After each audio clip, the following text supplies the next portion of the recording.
Kim Jong Un दुनिया के सबसे खतरनाक तानाशाह हैं।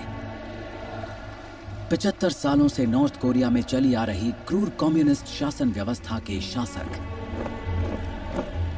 ऐसा मानना है कि किम जोंग उन एक कार्टून कैरेक्टर्स जैसे हैं, जैसे कि doctor evil villain.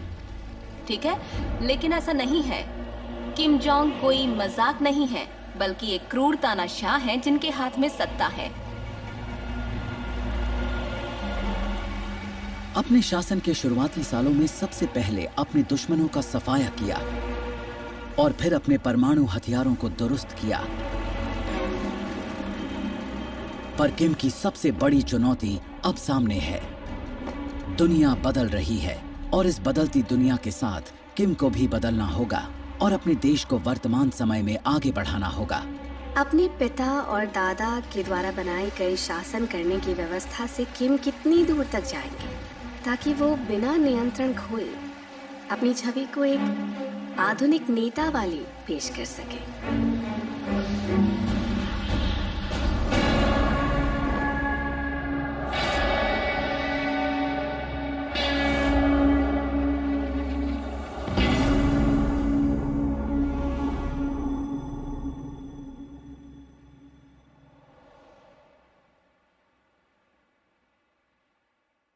'North Korea की तरफ से फिर से उकसाने के प्रयास किए जा रहे हैं। नई रिपोर्ट के मुताबिक प्योंगयांग अपने अगले परमाणु परीक्षण की तैयारी कर रहा है। नॉर्थ कोरिया दुनिया को अपनी नई इंटरकॉन्टिनेंटल बैलिस्टिक मिसाइल दिखा रहा है। ऐसा राष्ट्रपति ट्रम्प के ये कहने के बाद हुआ है कि अब नॉर्थ कोरिया के साथ बड़ा विवाद हो सकता है। लिटिल रॉकेट मैन, हम एक सरफिरे को पूरी दुनिया के लिए खतरा नहीं बनने देंगे।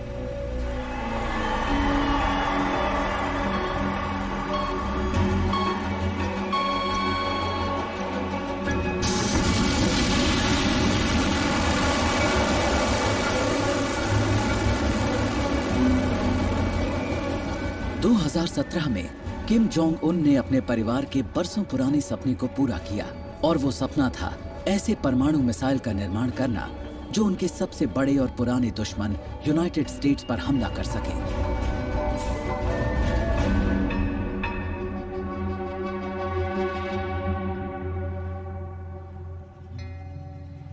मेरा नाम जंग पाक है। मैं CIA के साथ कोरिया के मुद्दों पर काम किया करती थी। एक बहुत ही खास चीज जिस पर हम काम किया करते थे वो थी राष्ट्रपति की टिप्पणियां, जो मैं अक्सर लिखा करती थी। उसमें सबसे मुश्किल होता था नेतृत्व की भावना और इरादे लिखना।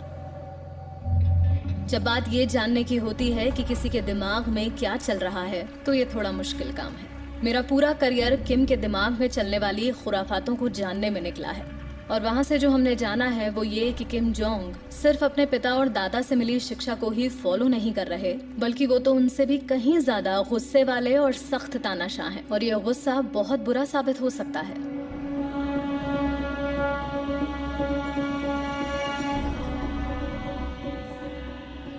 उनके मिसाइल और हथियार अब कहीं ज्यादा ताकतवर और विश्वसनीय हैं और इस समय Kim Jong Un north Korea के शासक हैं, जो बात डर पैदा करती है।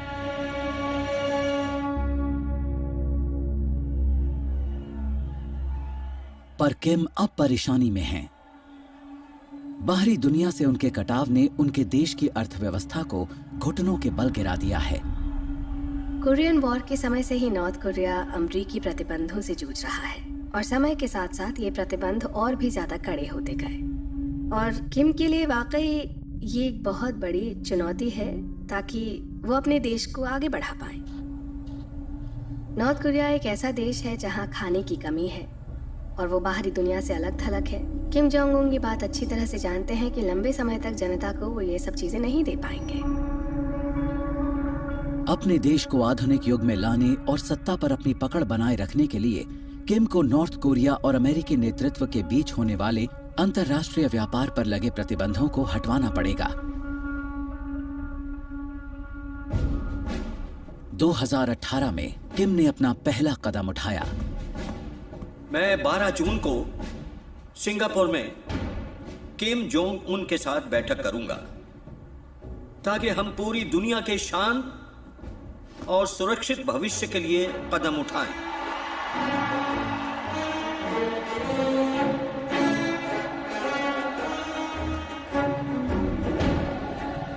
10 जून को शासक के तौर पर केवल तीसरी बार किम ने नॉर्थ कोरिया से बाहर कदम रखा। कारण था सिंगापुर में उनकी डोनाल्ड ट्रंप के साथ ऐतिहासिक मुलाकात।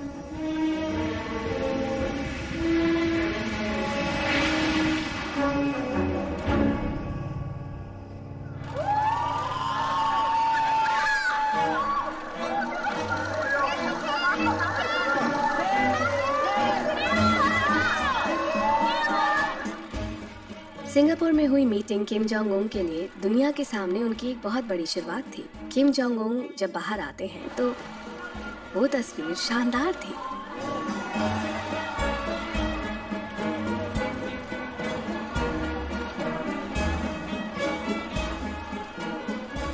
मुझे लगता है ये बिल्कुल वैसी ही छवि का उदाहरण था जो किम जोंग उन अपने लोगों को दिखाना चाहते थे। वो ये बताना चाहते हैं कि मैं बहुत खुशमिजाज, बहुत अच्छा और सहज हूँ, और ये बिल्कुल उलट है उस तस्वीर के जो अब तक हमने नॉर्थ कोरिया के नेताओं में देखी थी।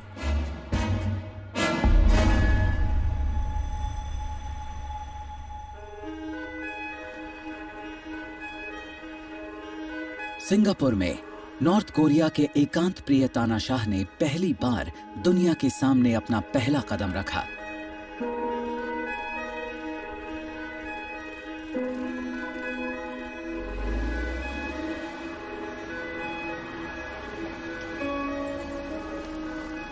मैं हूं जॉन बोल्टन। मैं राष्ट्रपति ट्रंप का राष्ट्रीय सुरक्षा सलाहकार था। मेरे लिए ये बहुत चौंकाने वाला था कि ये सच में हो रहा है। मैं शायद गलत देख रहा हूं, पर यह सब सच और ऐतिहासिक था।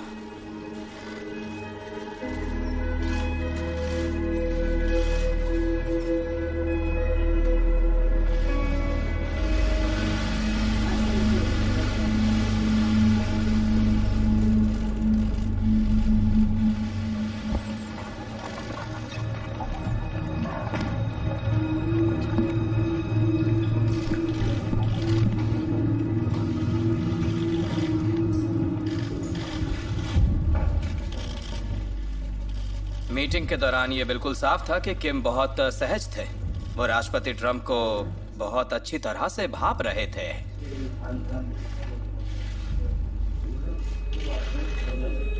मीटिंग की शुरुआत में किम ने ट्रंप से पूछा, आप मेरे बारे में क्या सोचते हैं? ये दूसरे इंसान को भापने के लिए पूछा जाता है, जो आत्मविश्वास के स्तर को दर्शाता है।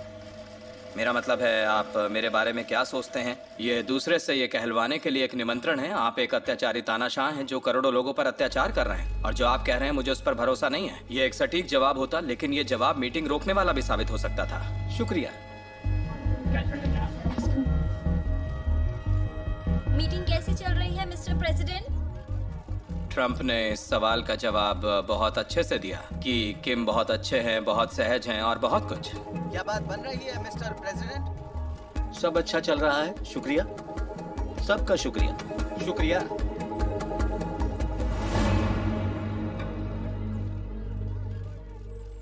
किम अमेरिकी राष्ट्रपति से निपटने की रणनीति के साथ आए थे।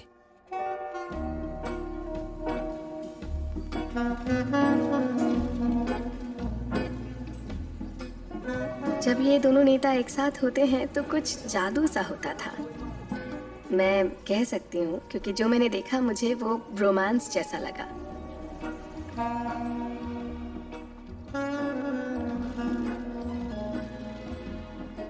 नॉर्थ कोरिया के लोग कुछ भी करके ये जानना चाहते थे कि राष्ट्रपति ट्रंप क्या सोचते हैं, वो क्या कर सकते हैं, उन्हें कैसे लुभाया जाए, और वो लोग ये अच्छी तरह जानते थे कि इसे कैसे करना है। किम जोंग उन ने अपने दूत को हाथ से लिखे खतों के साथ भेजा। इन बातों में नॉर्थ कोरिया काफी पुराने ख्याल रखता है। वो आपको ईमेल या ऑनलाइन अटैचमेंट नहीं भेजेंगे, और ये कुछ ऐसा था जो प्रेसिडेंट ट्रंप को बहुत अच्छा लगा कि उन्हें हाथ से लिखे खत मिले।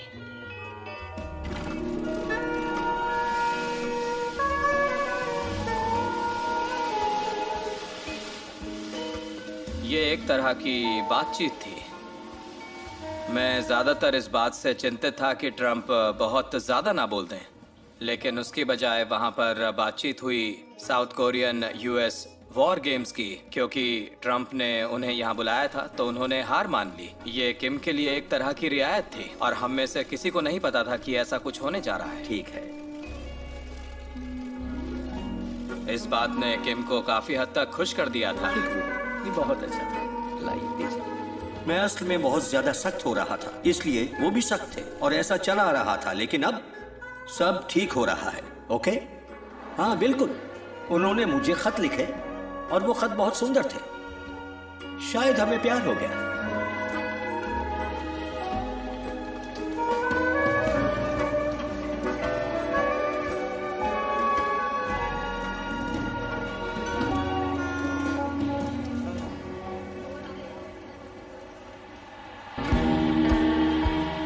किम ने अपने आप को वैश्विक स्तर पर अच्छे नेता के रूप में स्थापित करना शुरू कर दिया था और वो अपनी जनता के सामने एक हीरो की तरह वापस लौटे। अमेरिका नॉर्थ कोरिया का प्रमुख विरोधी है और केंद्रीय दुश्मन है। इसलिए अगर किम अमेरिकी राष्ट्रपति के साथ कंधे से कंधा मिलाकर खड़े हो सकते हैं तो ये अपने आप में एक तरह की जीत है।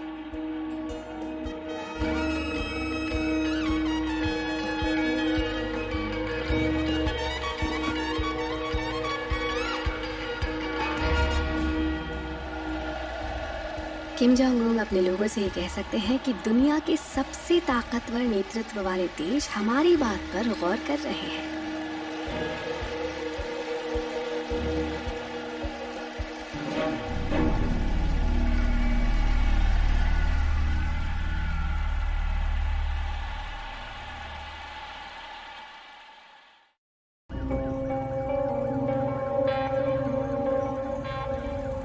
दो 2018 के दौरान बाहरी दुनिया के साथ व्यवहार के मामले में किम ने खुद को बहुत ही सुलझा हुआ और समझदार इंसान के तौर पर दिखाया। इसमें डोनाल्ड ट्रंप भी शामिल हैं। किम जोंग उन ट्रंप से मिलने के लिए बेताब थे और चीन में शी जिनपिंग से भी। वो किसी से भी पीछे नहीं रहना चाहते थे। हमने अचानक इस सम्मेलन में एक विशाल हड़बड़ाहट को देखा। ऐसा लग रहा था कि सभी नेता किम जोंग उन से मिलना चाहते हैं।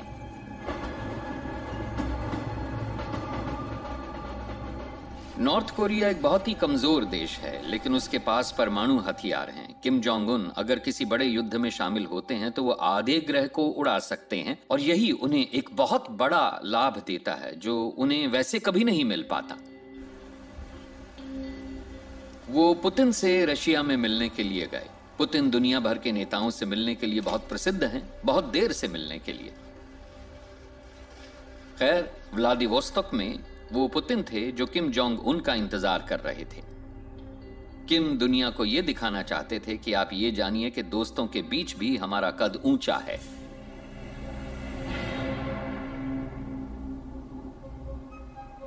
अपने खुफिया एकांत साम्राज्य को बाहरी दुनिया के लिए खोल देना किम जोंग उन के शासन के लिए जोखिम भरा था।